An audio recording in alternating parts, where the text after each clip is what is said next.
Oh, are we on? Okay, well, good evening, everybody. If I were to write a book about my late father, it would have three main divisions in it.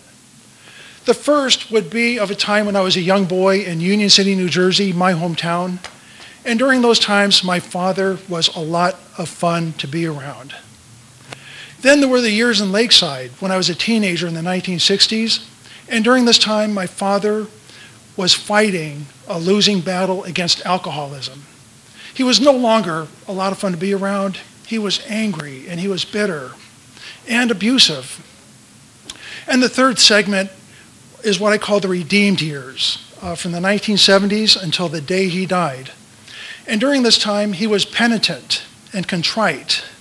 He was humbled and loving and very kind. Now, these three eras of my father's life have almost nothing in common with one another. But there were traits that he had that he carried with him his whole entire life. For one, he was always eccentric. In the 50s, he was a beatnik, and in the 60s, he was a hippie. Another trait that he carried with him his whole life is that he always took us out on death marches. When I was a young boy in Union City, New Jersey, my hometown, and my father was a lot of fun to be with, he would take us out on death marches. In Lakeside, when he was angry and bitter, he'd take us out on death marches. During the redeemed years, death marches. One time, my young daughter, Lily, came rushing up to me and says, Dad, Grandpa wants to take the grandkids out on a nice hike. Can I go? Please, please. And I said, Lily, Grandpa's not going to take you out on a nice hike. He's going to take you out on a death march. You don't want to do this. Trust me with this one. And she said, oh, Dad, I really, really want to go. 8 hours later, she walked in the door. And I said, Lily, how bad was the death march? And she said, oh, Dad, it was horrible. And she went on to give me a blow-by-blow account of things that were very familiar to me. And I said, Lily, I told you it was going to be like this. And she said, oh, Dad, I know. I really should have listened to you. And she gave me a big hug. And she esteemed me as one who is wise and knowledgeable. And this esteem lasted for a season. Now, my last death march with my father took place about 5 years ago. I was preparing to take my dog Buckeye for a walk, and on a whim, I gave him a call, and I say, hey, Dad, what do you think about the three of us going for a nice hike? Well, he says, I don't see why not. So I say, we'll be by in a half an hour to pick you up. Now we get to his place, and I say, it'd sure be fun to hike up to the top of Cowles Mountain. Well, he says, do you remember our secret camping spot in Mission Gorge? Now you see, hold it just a minute. During the 60s, when boys my age enjoyed riding bikes and playing ball, my father would take us on a torturous death march up this desolate canyon to a place we called our secret campground in Mission Gorge. And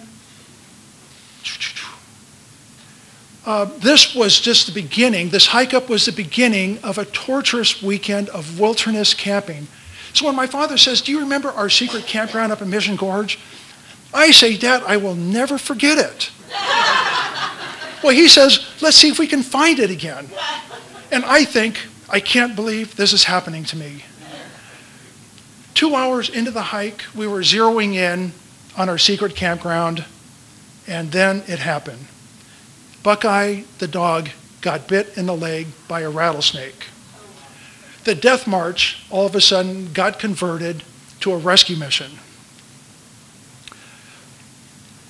Now, we quickly strategized that the quickest way to get back to the car was to scale one of the walls of the canyon we were in because we knew there would be a dirt road on the top that would lead us all the way to the car. Now the wall, it was very steep, and it took us using our hands and feet to get up, and I could not coax Buckeye into climbing with us, nor could I pick him up and carry him at the same time. Well, desperate times call for desperate measures, and the only way I could get him to the top was to climb up about 7 or 8 feet in front of him and then just start reeling him in on his leash up to where I was, and then go up another 7 or 8 feet and just start reeling him in. Now, I told the story once before in CYSS, and Randy Kavanaugh said, Mike, you know what Buckeye really wanted at that time? And I said, what, Randy? And he says, one of those collars that go around the torso. And I said, no, Randy, that's not what Buckeye wanted. All Buckeye wanted at that time was a .22 bullet. We made it to the top, and I carried the dog to the car. And 2 hours later, Carolyn and I walked in to a pet hospital in Bonita, and a doctor and a nurse took Buckeye, and they disappeared behind closed doors. And Carolyn says, Mike, I have questions that I really need answers to. And I said, well, go ahead and ask your questions, and I will give you answers. And she says, okay, like when the dog got bit, was he on a leash and completely in your control, or did you just let him go and let him run wherever he wanted to run? Well, I said, well, run wherever. He was not on a leash. And she says, okay, I have another question for you. And I said, okay, go ahead, and I'll give you an answer. When you went on this hike with your dad, was it on an established county trail? And I said, you mean like a trail where there's like a trailhead, and at the trailhead there's like a bulletin board, and at the bulletin board there's like a map dispenser, and there's arrows pointing the way to the trail, and happy hikers going to and fro? And she says, yes, like that. And I said, well, no, it was a little more rustic than that. And she says, well, your answers need commentary, and I am prepared to give you that commentary at this time.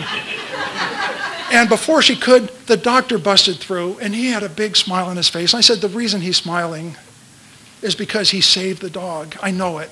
And he came up to us and he said, I am so thankful that you chose us to come to.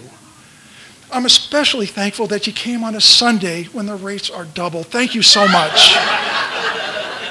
And then on top of that, to come after 6 o'clock where we can bump it up yet another notch, man, I am very, very thankful.